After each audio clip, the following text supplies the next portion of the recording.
what it was. Y'all know who it is. And you tuned in with Priceless Knowledge yourself. And I figured I'd put y'all down with a little cosmic insight this morning.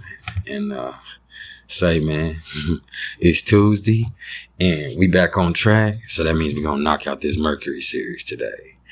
And in doing so, man, we're going to kick it cardinally for real. So that means this right here, it's going to be a little something about those people that have Mercury and Capricorn in their natal chart.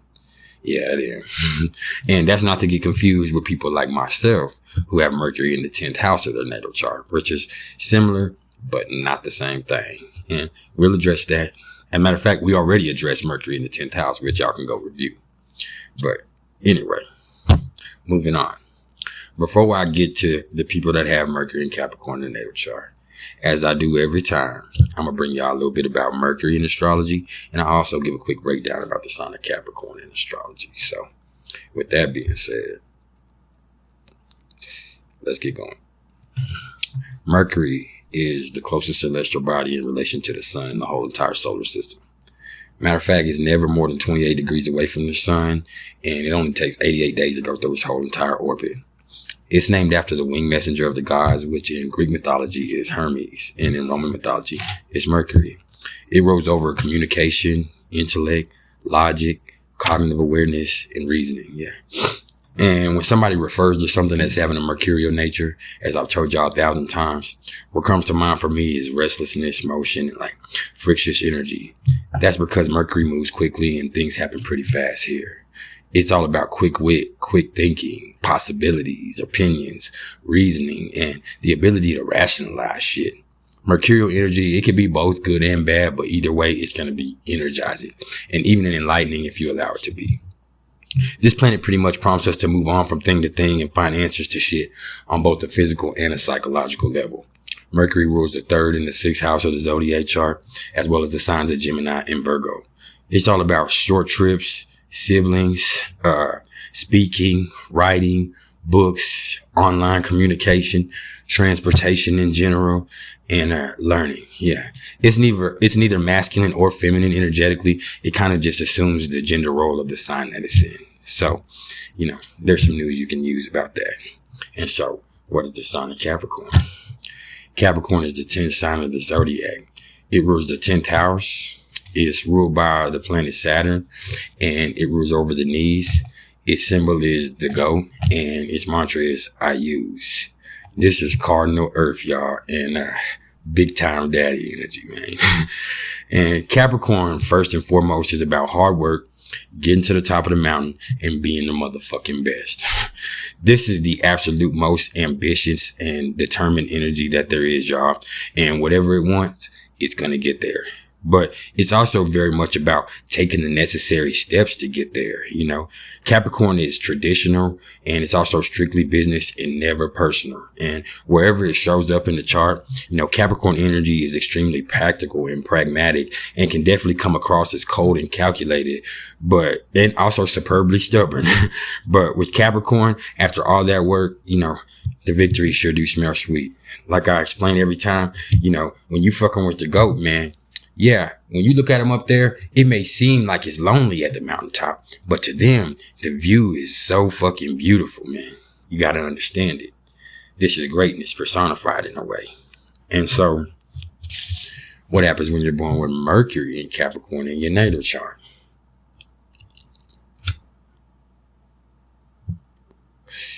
Well, when I think of these particular people, I picture somebody that speaks with confidence and walks their talk for real. They about that. They're keen observers of the real world and are a lot less likely to be all virtual all the time like a lot of motherfuckers, man. They respect tradition. This Mercury makes motherfuckers incredibly thorough to the point of being tiresome. If you present an idea, they're the ones that are going to flesh it out and give it substance, man, which is often a good thing. But other times it feels like, fresh thoughts just sink straight to the bottom and they get shackled down by what some would refer to as the real world, Those with Mercury and Capricorn, they engage with the physical world in a strong, purposeful way, with minds that are powerfully focused on the practical side of life. And their ability to perceive the tangible structures of shit makes them real motherfucking achievers, man. I can say that to the fullest, you know. This Mercury wants to be absorbed in thoughts that actually lead to a tangible end result. And, you know, how can you blame them, to be honest, man? But you got to let people dream too. So that's a double-edged sword. Capricorn is the sign of palpable authority. And with Mercury here, it lends weight to everything this person says, man.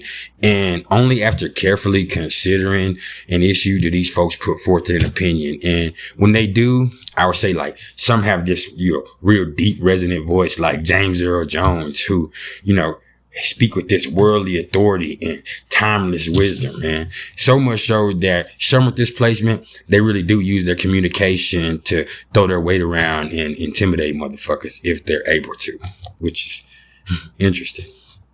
On another note, though, Capricorn Mercury individuals have the patience and grit to stick with one subject long enough to become an authority in that field. Usually, a Capricorn Mercury is an authority in whatever field they choose to, you know, put their foot in. They want to leave their stamp there. They're some of the most resourceful and disciplined motherfuckers there are. And they typically only want to channel their brain power into activities and people that'll help further their goals. So keep that in mind when you fucking with them. They're looking for the come up. And that's real. And once again, how can you blame, man? Also, you know, let me tell you that these motherfuckers ain't with all that idle chit chat either. They're very serious minded motherfuckers that they really don't give two shits about what the weather is or how your day even went, man, to tell you the truth. They want to get right down to motherfucking business or just shut the fuck up. And, you know, you have to care. Saturn is the disciplined one, man. And so those with this Mercury really want to take ideas and make them real. And a lot of these motherfuckers might even come across as negative or pessimistic, but that's only because they can naturally spot the weaknesses and shit right off the rip. So maybe you should be the one that should just come harder next time if you fucking with them on that level. You got to understand, man. They see shit that's gonna have real results in the end. So if you bring them some bullshit that looks like it ain't gonna never come out with nothing, then they ain't really got no time to fuck with it. So maybe that's why you got offended. It's harder for these folks to take orders too, because they're really natural authoritarians and efficient bosses. This is cardinal earth. So while they may be cautious in their thinking, they're definitely not necessarily adverse to innovation though. You know, because more than anybody else, they're able to take new ideas and give them form using earthbound perspective. And, you know, that seems to, I can say that perspective that they give, it kind of seems to reach somewhere in the distant past, which may be due to the fact that they're fascinated by the legacy of history and cultural traditions and motherfuckers throughout time that have touched greatness. You know, they're always thinking about greatness. This exact same shit often drives these motherfuckers to leave an enduring mark on the world themselves, man. You know, that is always something that's just in the back of their mind, man. It's how am I going to leave my mark? I want something that I did to stand the test of time. And a lot of the times they do, you know. For instance, you know, Charles Dickens, who was a Mercury in Capricorn, you know, he once said, there are dark shadows on this earth, but its lights are much stronger in the contrast, you know. And Mel Gibson, who, you know, might not equate him with being a profound thinker, but the man has some crazy things to say. But Mel Gibson once said, you know, I'm as vain as the next guy, but, you know, I have a facade on right now, but you just can't see it because it's reality based. So that's just a little insight into how, you know, these people think a little bit and how they express their thoughts. And I say that that's pretty profound and, you know, reality based to say the least, you know. And my advice for y'all with this placement is to be careful where you spew all that so-called reality, because a lot of the times that shit sounds like hating to the rest of us, man. And even if you say it ain't, you know, if it looks like a duck, and you know this, if it looks like a duck, then Quack, quack. And, you know, that ain't what's up, man. You have to allow people to dream. And just because you might not see the tangible results doesn't mean that there are not going to be tangible results. So sometimes you got to think outside the box, Mercury and Capricorn. Hey, but understand, it don't matter where the fuck you got Mercury at. It don't matter where the fuck you got Venus at. It don't give a fuck where Mars is or Pluto, Saturn, Jupiter. It don't matter what houses they're placed in.